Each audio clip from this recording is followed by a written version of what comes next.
This is Theoretically Speaking on SiriusXM Progress Channel 127. I'm Thea, and I am so excited to bring on my guest. Jozzy is a singer, Grammy-winning songwriter. She has worked with everyone from Beyonce to SZA and so many others.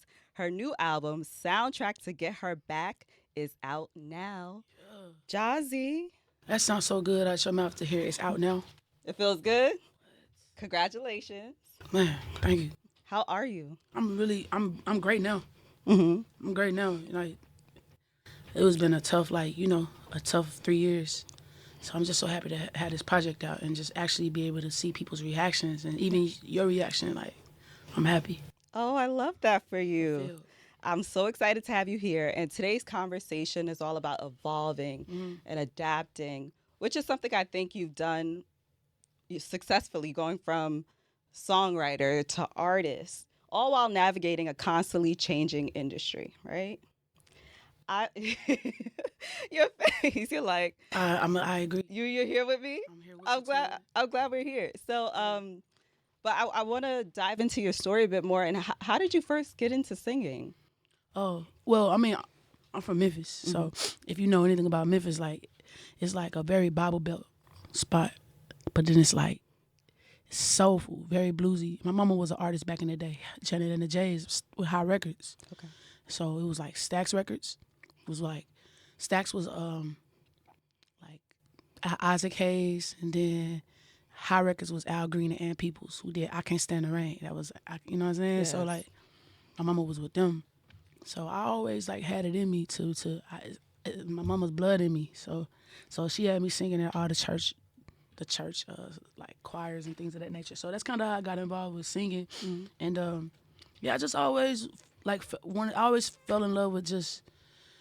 I love the reaction that my aunties and that my pop like go hey sing that song for 'em. Like everybody just that was my like craft that I could give to like my family. It's like yo, y'all nah Jozzy, come bring her up here and sing. So yeah, I So started as a kid. so at the family events, it was you. Everywhere. Mama mad as hell at my pop because like let her go to bed. It's 2 in the morning. He waking me up. They partying outside downstairs. He waking me up at 2 in the morning.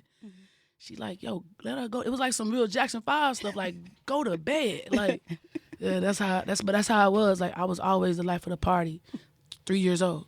You Wow, know what I'm saying? Sing Whitney Houston. Like that's so that's dope. just how it always was. So yeah. So, what was your first opportunity in music that made you realize, oh, I could really make a career out of this?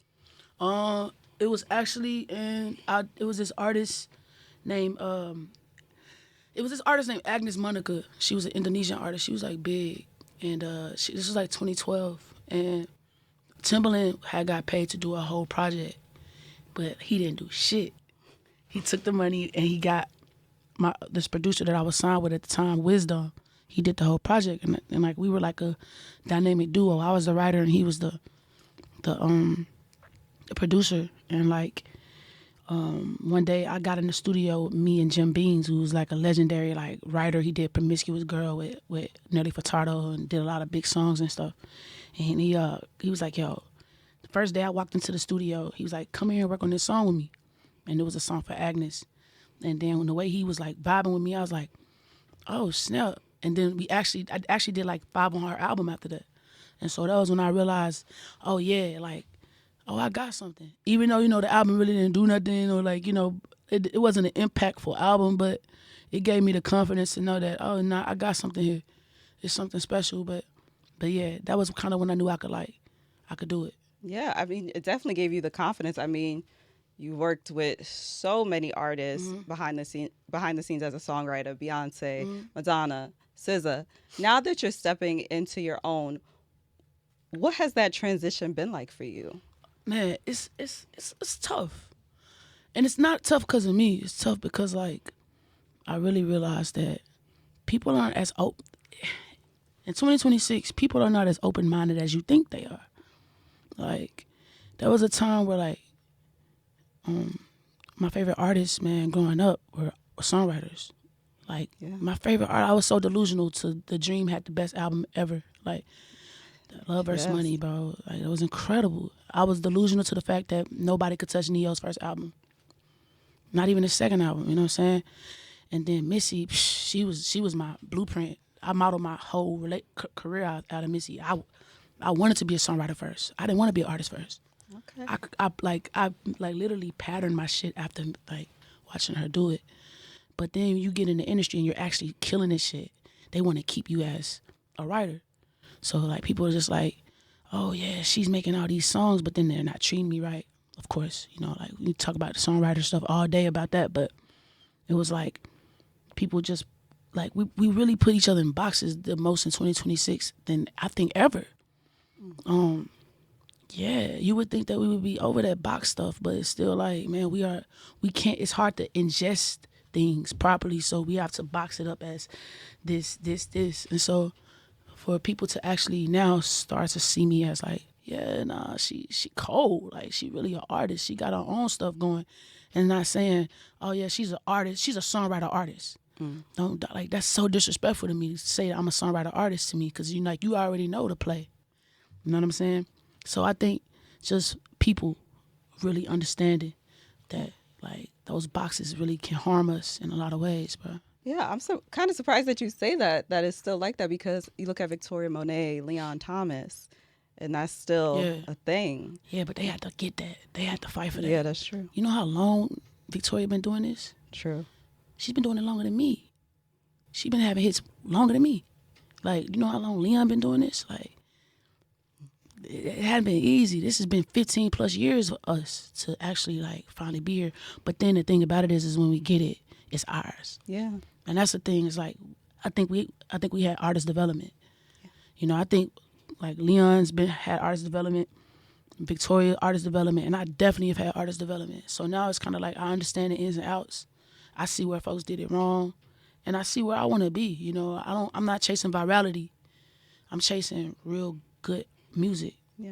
You know what I'm saying? So, yeah. I love that. And so, this journey that you're on, songwriter to artist, what has been the biggest lesson you've learned from it? Boy. The biggest lesson I learned from that's a good freaking question. Okay. Ask about me. Pop the collar in. I do this. Okay, Like, I like it. You're making me think about this Yeah. question. Okay. What have I learned from being a songwriter, going from being a songwriter to artist, right? Mm-hmm. You have to be delusional. Mm-hmm. I'm so delusional, bro. Like if you don't believe, I believe for all of us. Like I'm so delusional about how great I am, and like how I got something to give to the world. So even if you all just want to continue to see me as this, or a gay woman, or a black woman, like whatever you want to see me as, like, but I'm gonna be like, yo, she's cold. Like you can't deny the fact that I'm cold. You can't. So whatever you say, you gotta put she cold on that motherfucker. So Yeah. you know what I'm saying? I think, and so like that's why I like delusional. You have to be your own fan, your own cheerleader, your own motivator. You gotta have your, and when I say motivated, you gotta get right and kind of like actually build a relationship with God. Yeah. Whoever your God is, my Lord and Savior. So, but whoever you believe in, you gotta just kind of get close to that because you can't do this by yourself. Yeah. You know what I'm saying? I love that. Yeah. So last year you did a stage play Yeah. called Stage Play to Get Her Back. I love right? you, Thea. Talk about this stage play. Oh my God. So not too many artists could say that they did they took their songs and turned it into a stage play. Yes. How would you say that grew your artistry? I'm about to take that on tour, by the way. Oh, yes. Yeah, we're going on tour. We're working on it right now because it sold out, and like everybody's like, yo, we need it in this city. So, but I'm so grateful that a stage play came to fruition, because I do feel like be growing up on stage plays as a kid with like Mud did, it's nothing like being an adult and being able to get dressed up and go to a stage play that like mirrors our life. You know what I'm saying? So, but I think I'm sorry, what was the question? The last part? How did this experience grow your artistry? It just showed me that I can do anything. Like shit. I think about what's so good about being an artist is like we can kind of like sit simulate in any type of room, and I think that's dope. You know, like look at my dog 2 Chainz. He just wrote a book. I told my dog, I was like, bro, you an author now. Like, how amazing is that, bro? Like, we can go into any avenues and platforms and just yeah. And I think it just told me that like there's no such thing as what you can't do. You know what I'm saying? It's what you like. What are you willing to do? What are you willing to like risk? Like I'm gonna lose some sleep after this. I'm probably going. You know what I'm saying? People not gonna understand it. You know what I'm saying? But no such thing as what you can't do. You can Right. do it. And so you went from stage play to get her back. Now you got the album Soundtrack. soundtrack to get her back. Yeah. Okay. Yeah. After all this, Did did you you get get her her back? um. Okay. So Jossie. I wanna. So how do I say this? It may be some more music coming out that's gonna tell the story, Tell a story. Oh, okay. or you know. So I may wanna like. I want to keep that a secret, but I will say is she don't hate me. Okay. She don't hate me. That's good news. Listen, that's great news. You know what So I'm saying? Because they can hate you and they be dubbed out. yeah, that's true. So okay, that's some good news right there. So what happened that led you to creating this album about her? Okay, so 3 years ago, I actually was in a relationship, really healthy relationship. Healthy. I was unhealthy. You know what I'm saying? I think it was just being in toxic masculine energies. You know, when you're around a lot of like women who like having their way and guys having their way, everybody having their way. You know what I'm saying? It ain't just like, it's kind of like you just kind of get caught up in like, dang, you know, like you become like the shiny new toy of like everybody wants to like see who you are, like curious about you, and you just fall into it. So I was just enjoying having my way. And then I messed the relationship up, seriously. So I was the type of person, when I know that I messed it up, I'm very accountable. I hold accountable and hold accountability, and I'll be like, I don't like to like bug you. Like if I did mess up, I'm a beg. But if I fucked up, and I know I did, so it was kind of like one of those situations where I had to just give her time. Yeah. You know what I'm saying? Because I feel like, nigga, you fucked up. Like it's your fault. Like she really made it easy for you. So, you know what I'm saying? So I was like, well, I'm just gonna make this album. Yeah. Let me just make this album and let her hear it and let her understand like this is what it is. The scroll song, like that's really our situation with the phone. Oh, okay. That's what happened. Okay. Yeah, I mean that's one of the starts of it. And you know I've never had nobody want to go through my phone, but that was like a moment where I was like, oh, she knows something going on. Yeah. You know what I'm saying? And so. Yeah, because when, you know, women ask questions, they already know the answer. That is so true. So I was like, she got me, dog. She got me, dog. But yeah, so like, I guess, you know, that was kind of like where it started. But yeah, I've matured so much and I've grown from that. And I'm so happy that all that happened. I'm so happy that I got to experience what I experienced because it don't excite me no more. Like, Yeah. yeah. Has she heard the album? I paid it for her like a year or 2 years Okay. ago. Got it. Yeah. All right. Yeah, I paid it for her. She loves it. That's why I said she not mad no more. She's not mad no more. Well, she said she never hated me. Okay. Yeah, so that's how we ended it. Okay, You know so what I'm saying? this is looking pretty promising for you. Yeah. I heard you say this album was 3 years in the making. What were some of the challenges you faced with trying to get this out? Man, 3 years in the making, cause you know, well, I was with another label. I was with Puff Love Records, and all that stuff happened. Of course, we don't even gotta like get all into that, but you already know. So it was also just trying to find a home who was going to believe in me as an artist. And like I'm telling you, man, I'm telling you, that's why, like me and Puff had such a relationship because he believed in me. So he believed in me more than I believed in myself. Oh. Seriously, like the way this dude like poured into me was ridiculous. So when that left me, I was depressed because like everybody now niggas is back hit me for sessions. And I'm like, damn, y'all niggas like, oh, y'all didn't even like check on me. You know what I'm saying? Like it's such a fucked up game, like of weird people. You know what I'm saying? Who just use. Well, misuse, because we all use, but misuse. You know what I'm saying? So I was like, I became like very, like reclusive. And then I just kind of like, let me finish this album. and I don't know who's gonna take it. Then I met BMG. I met Shakur, who signed me over there, and I met Tim Reed, and it was just like instant. I think they understood. They felt my energy, and BMG took a shot on me. And that's all I can say is they took a shot on me. They took a chance, and I just wanted to prove to them that like I have a voice, and I don't know. They pushed me. Like they really pushed me. It was tough because then when I had the album, they pushed me to like, we know your resume with people, with artists. Let's see how many features you can get. And I was like, I don't want features. Mm-hmm. No, because I don't want to ask nobody for nothing. I'm so tired of people. That's how I felt. But them pushing me to do that, like I got features that I didn't even think I was gonna get. I never thought I was gonna get a John B feature. Really? I never thought I was gonna get a Mary J. Blige feature. Like that Mary feature shot. The way she was so cool about it, she didn't make a big deal. It was like, what you need, sis? Mm-hmm. Sure. I'm not used to that. I wasn't used to that. I've always been used to like people just going ghost or like. So it was just actually like, it was just like, it was so smooth. Yeah. So I was like, damn, bro, like, okay. All right, thank you, BMG, for pushing me, because I'm an Aquarius, bro. I don't like asking too many times. Like, so yeah, that was dope. Wow. Wow. But I mean, I'm sure they saw all the hard work that you put in. And so it's like, you can't say no. Like, You would know what I'm think saying? that people say no. Wow. Yeah, people say no. Wow. But just like, and like you saying wow, that lets me know the type of person that you are, because you're just like me.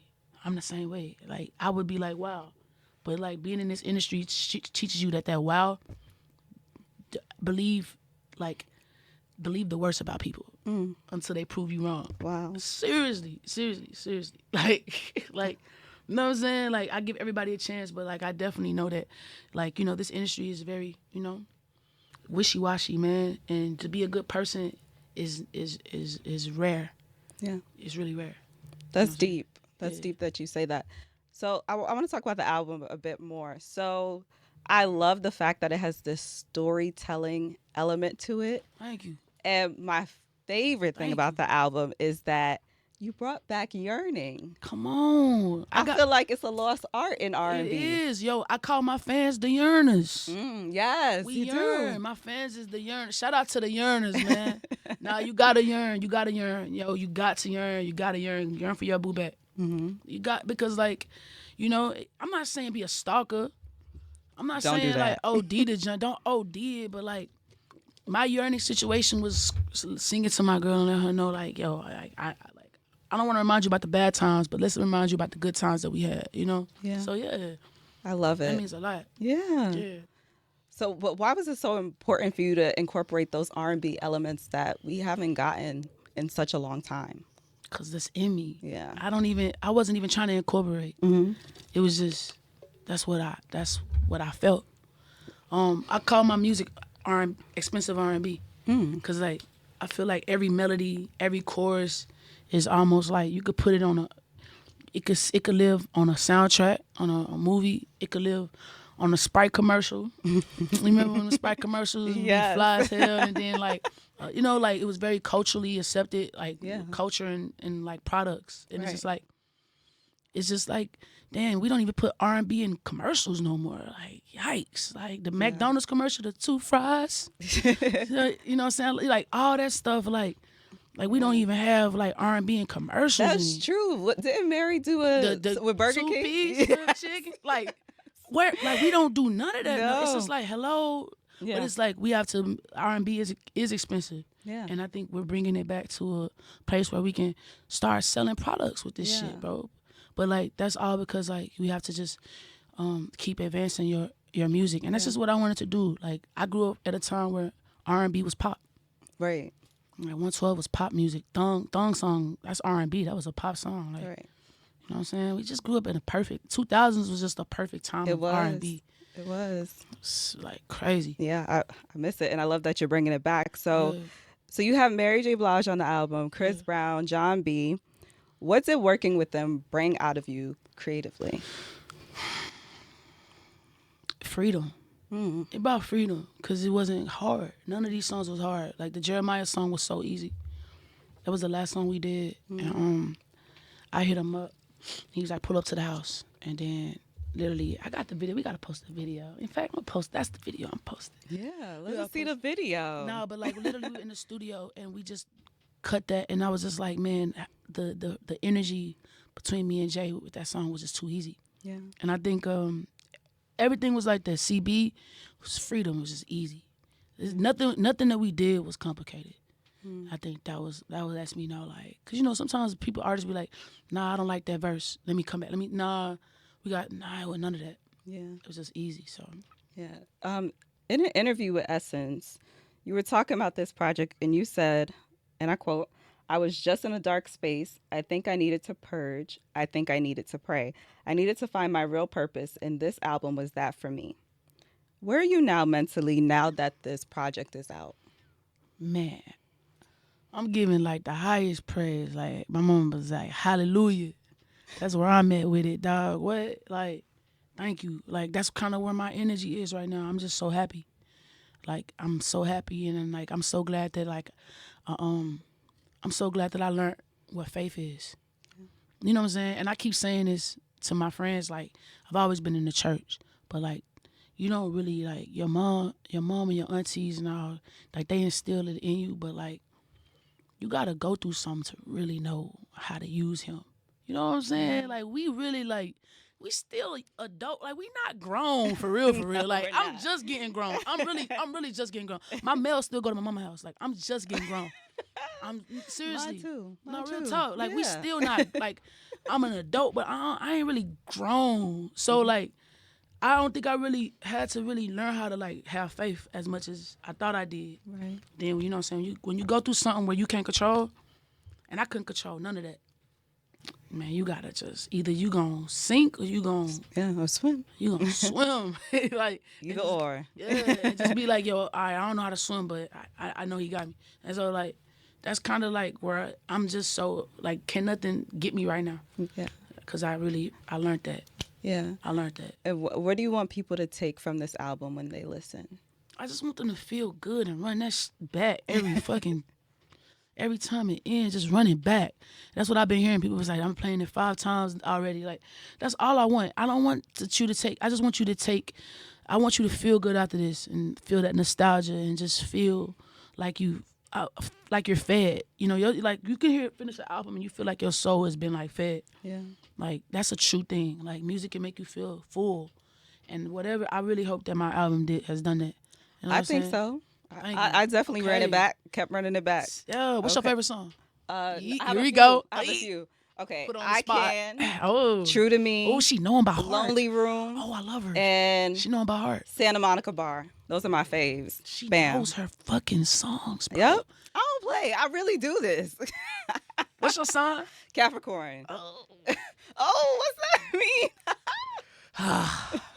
Y'all are crazy. We're cra- No, y'all crazy to the love. Like, y'all ain't no in between with y'all. Y'all be in it. No comment. Yeah. No comment. Nah, y'all are great people. Y'all are loyal. Yeah, we are very loyal loyal. as hell. Yeah, that's true. That's true. God, Capricorn. That's a compliment. Nah, y'all Yeah, loyal. that's For loyalty. sure. Yeah. That's hard. Nah, thank you. Damn, that's love. You know what's so funny? Yeah. I was about to take Santa Monica Bar off the album. What? So nuts. I was about to take it I off. love that song. No, like literally, like I was about to take it off because I was like, it's too many songs, and I started not liking it because I What? kept Oh, hearing it. hearing it. Yeah, And I that'll was do like- it to you. I was like, it don't match up. Yeah. I kept saying that, but then like everybody's No, it matched up. that's nuts. I'm glad you kept it. Wow, One of my faves. that's wow, that's nuts. I'm so glad I kept it. Okay, so That's we're about to wrap. I want to know what's one way you've learned to adapt as this industry keeps evolving. Just be myself. Mm-hmm. I think me being a songwriter taught me how to be a trendsetter. Mm-hmm. Because all of these songs, like a lot of songs, like I always was ahead of the curve because I have to be ahead of the curve for the artist. You know what I'm saying? Like that's why I love Beyonce so much because she's always ahead of the curve. Like she knew, okay, country, okay, we finna go house, okay, we finna, you know what I'm saying? She's just a Ahead of the student. game. She's a student, bro. She just knows like because everything recycles every. That's true. So if you pay attention, everything's gonna tell you what's next, what's the next sound, or what's this or what's that. Yeah. So I feel like adapting, me being a writer, I kind of got an upper advantage because I've studied it. I already know what to do. I know what's next. I know how to navigate in those worlds. So yeah, I'm a cheat code, man. Yeah. Love that. Okay, Yeah, so the album's out. What's next? You said you're going to take the yeah, stage play on tour. yeah. Tell us. Okay, so what's next right now? Actually, April 24th, I'm doing the Blue Note in LA. Okay. So if you're in LA, I need y'all at the Blue Note LA. Come on, show love. I got 1,500. The band my brother runs, they're what's it called? What I'm just got brain fart. They're performing with me. Okay. So yeah. Oh, what the fuck? What's up? But It's yeah, all good. yeah. So Blue Note. I'm about to go on tour. I'm so excited about that. Yes. And yeah, like but the Blue Note tour is like really what I'm really excited about. The Blue Note show. Awesome. I'm so excited about that. Love that. Okay, Yeah. so also, where can the people follow you? Yeah, follow me, Jozzy, on Instagram, on TikTok, on Snapchat, Jozzy. Yeah. All around the board. Jozzy. JOZZY. Yep. Yeah, for sure. Thank you so much. Oh yeah, thank you. I'm honored. Like I'm glad you really listened to the album. Yeah, loved it. For sure. To all the R&B lovers out there, if you say you're an R&B lover, you need to check out this album, Soundtrack to Get Her Back. Go check it out, okay? You won't be sorry. Nope. All right? This is Theoretically Speaking, and we'll be right back.